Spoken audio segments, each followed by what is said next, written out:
GK GS सामान्य अध्ययन के प्रश्न पत्रों में पूछे जाने वाले एक प्रमुख महत्वपूर्ण विषय है जिसको हम बोलते हैं भारत की मिट्टियाँ। यानी कि भारत में कितने प्रकार की मिट्टियाँ पाई जाती हैं और वो किन किन क्षेत्रों में पाई जाते हैं, उनका उपयोग कौन कौन से फसल उगाने में होता है। तो भारत की मिट्टियाँ में मृदा विज्ञान यानी कि भारत की जो मिट्टी है उसके अध्ययन को क्या कहा जाता है? मृदा विज्ञान यानी कि पेडोलॉजी।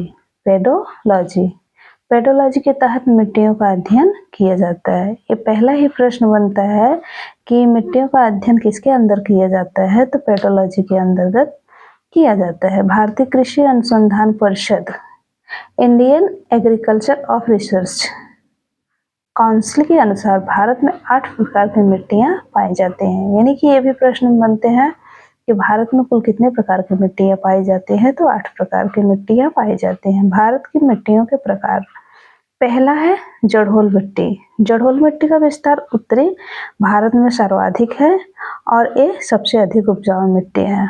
दूसरी है काली मिट्टी। काली मिट्टी एक ऐसी मिट्टी है जिसमें कपास उगाने में महत्वपूर्ण भूमिका निभाती है। इस मिट्टी में लाल मिट्टी में चाय की खेती के लिए यह प्रसिद्ध है। लेटराइट मिट्टी। और अगला हम देख रहे हैं मरुस्थलीय मिट्टी। मरुस्थलीय मिट्टी में जंगली पेड़ पौधे अत्यधिक उगते हैं। क्षारीय मिट्टी ऐसी मिट्टी होती है जिसमें कि ना तो पेड़ पौधे ना तो कृषि कार्य के लिए ये किसी भी क्षेत्र में उपयुक्त नहीं की जाती। ये लवड़ी मिट्टी होते हैं जिसमें नमक की मात्रा पाई जाती है। पिटमे और जैव मिट्टी, विनीय मिट्टी। प्रचलित रूप से भारत में मिट्टियों को 6 भागों में बांटते हैं जिसको कहते हैं जड़ोल मिट्टी, काली मिट्टी, लाल मिट्टी, लेटराइट मिट्टी, पर्वतीय और मरुस्थलीय बलुई मिट्टी।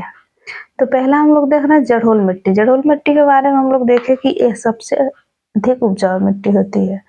जड़ोल मिट्टी के 2 प्रकार होते हैं। पहला होता है बांगर और दूसरा होता है खादर। तो बांगर मिट्टी जो होती है, जड़ोल मिट्टी जब बहुत पुरानी हो जाती है तो उसी को हम बांगर मिट्टी कहते हैं। और खादर मिट्टी वह मिट्टी होती है जो नदियों के द्वारा लाए गए नए मिट्टी का निर्माण करते हैं। जड़ोल मिट्टी को काप मिट्टी और डेल्टाई मिट्टी भी कहा जाता है। कुछ ऐसे स्थान पे इन्हें काप मिट्टी या डेल्टाई मिट्टी भी कहते हैं। जड़ोल मिट्टी नदियों द्वारा लाकर नदी घाटियों, बाढ़ के लौटने पर पीछे छूटे मैदानों में और डेल्टाई प्रदेश में छोड़ी गई या बिछाई गई मिट्टी को जड़ोल मिट्टी कहते हैं। जड़ोल मिट्टी में नाइट्रोजन, फास्फोरस तथा वनस्पति ह्यूमस यानी कि जीवाश्म अधिक पाए जाते हैं।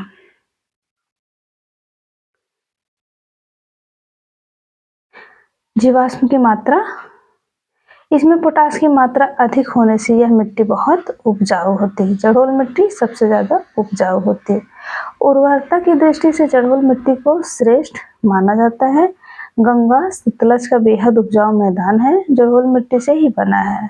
पूछा जाता है कि गंगा सतलज का एक ऐसा मैदान है तो यह सबसे ज़्यादा उपजाऊ है। विश्व में सर्वाधिक उपजाऊ मैदान गंगा सतलज का मैदान है। जड़ोल मिट्टी महानदी गोदावरी, कृष्णा एवं कावेरी के डेल्टाई क्षेत्रों में भी पाई जाती है जहां इसे डेल्टाई मिट्टी कहा जाता है। जड़ोल मिट्टी भारत के लगभग 22% क्षेत्रफल पर पाई जाती है।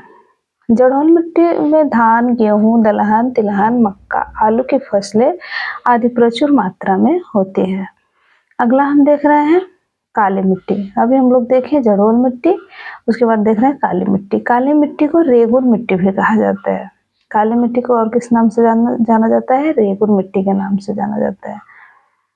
काली मिट्टी का निर्माण ज्वालामुखी के विस्फोट से होता है जो कि बेसाल्ट चट्टानों के टूटने से इसका निर्माण होता है। काली मिट्टी में चूना, लोहा, मैग्नीशियम और एल्युमिनियम एवं गन्ना अधिक पाए जाते हैं। यह मिट्टी भी उपजाऊ होती है विशेषकर कपास की खेती के लिए। यानी कि काली मिट्टी जो होती है इसमें गन्ना और कपास दोनों उपजाऊ होते हैं, लेकिन सबसे ज्यादा इसमें कपास ही उपजाऊ होते हैं। इसी कारण इसे काली कपास की मिट्टी कहा जाता है। काली मिट्टी में उपजाई जाने वाली अन्य फसलों में प्रमुख है गेहूं, ज्वार, बाजरा आदि। काली मिट्टी का काला रंग इसमें उपस्थित जीवाश्म एवं टिटेनी फेरस मैग्नेटाइट के कारण होता है। काली मिट्टी दक्षिणी भारत के 5 लाख वर्ग किलोमीटर तक के क्षेत्र में फैली हुई है। यह मिट्टी मध्य प्रदेश, पश्चिमी क्षेत्र गुजरात, महाराष्ट्र, उड़ीसा के दक्षिणी क्षेत्र, राजस्थान के टोंक व बूंदी जिलों में, आंध्र प्रदेश व तमिलनाडु में पाई जाती है। तमिलनाडु के सलेम तिरन वैली में पाई जाती है। अब हम लोग देख रहे हैं अगली मिट्टी का नाम, जिसका नाम है लाल मिट्टी। लाल मिट्टी भारत में छोटा नागपुर के पठारी क्षेत्र में और कर्नाटक एवं मेघालय के गारो खासी जयंतीय जो पर्वत है उसके क्षेत्र में पाई जाती है। तमिलनाडु के कुछ भागों में खासी एवं जयंतीय के पहाड़ी क्षेत्रों में, नागालैंड, राजस्थान के अरावली के पूर्वी क्षेत्र में, आंध्र प्रदेश एवं मध्य प्रदेश के पूर्वी भाग में, पश्चिमी बंगाल के उत्तर पश्चिमी जिलों में छोटा नागपुर का पठार जो है वे दक्षिणी पठार के पूर्वी भाग में पाई जाते हैं लाल मिट्टी। लाल मिट्टी का निर्माण खेदर एवं रूपांतरित चट्टानों में लोहे के विसरण से होता है। इस मिट्टी में लौह ऑक्साइड की उपस्थिति होने के कारण यह लाल रंग की दिखती है, लेकिन जलयोजित रूप में यह पीले रंग की प्रतीक होने लगती है। अम्लीय प्रकृति के होने के कारण लाल मिट्टी प्रायः उर्वरता विहीन, यानी कि जिसको हम बोलते हैं बंजर भूमि होती है। लाल मिट्टी में नाइट्रोजन, फास्फोरस एवं जीवाश्म हम ह्यूम्स को बोलते हैं, यानी कि जीवों के बचे अवशेष जो होते हैं उसी को हम जीवाश्म बोलते हैं। यह मिट्टी उपजाऊ नहीं होती है। लाल मिट्टी में यदि चूने का इस्तेमाल करते हैं तो इसकी उर्वरता बढ़ जाती है। लाल मिट्टी में कपास, मोटे अनाज, गेहूं, दालें उपजाए जाते हैं। और अगला हम लोग देख रहे हैं लेटराइट मिट्टी।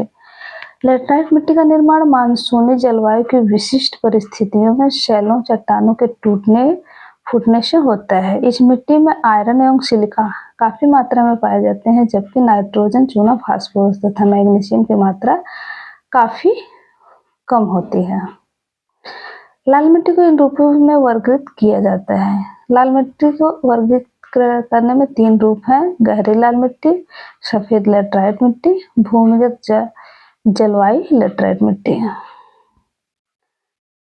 और भूमिगत जलवायु लेटराइट मिट्टी तब उपजाऊ हो जाती है जब वर्षा से इसमें मौजूद लौह ऑक्साइड जल के साथ घुलकर जमीन के नीचे चला जाता है। चाय की खेती के लिए और भवन निर्माण के लिए लेटराइट मिट्टी का काफी प्रयोग किया जाता है।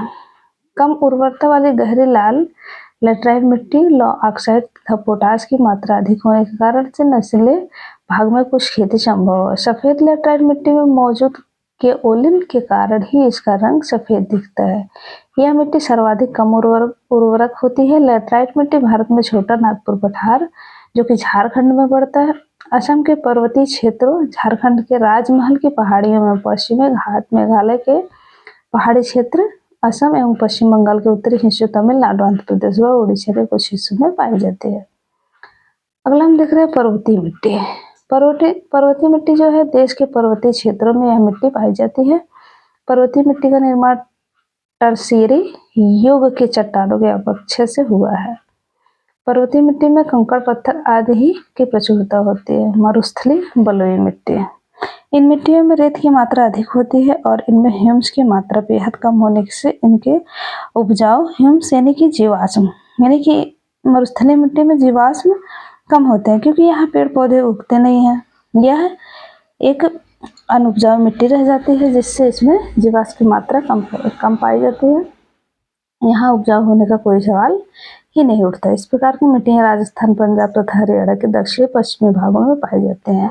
तो आज हम लोग पढ़े मिट्टी और मिट्टी के प्रमुख प्रकार, कौन कौन सी ऐसी मिट्टी है जो उपजाऊ है और कौन सी ऐसी मिट्टी जो अनुपजाऊ।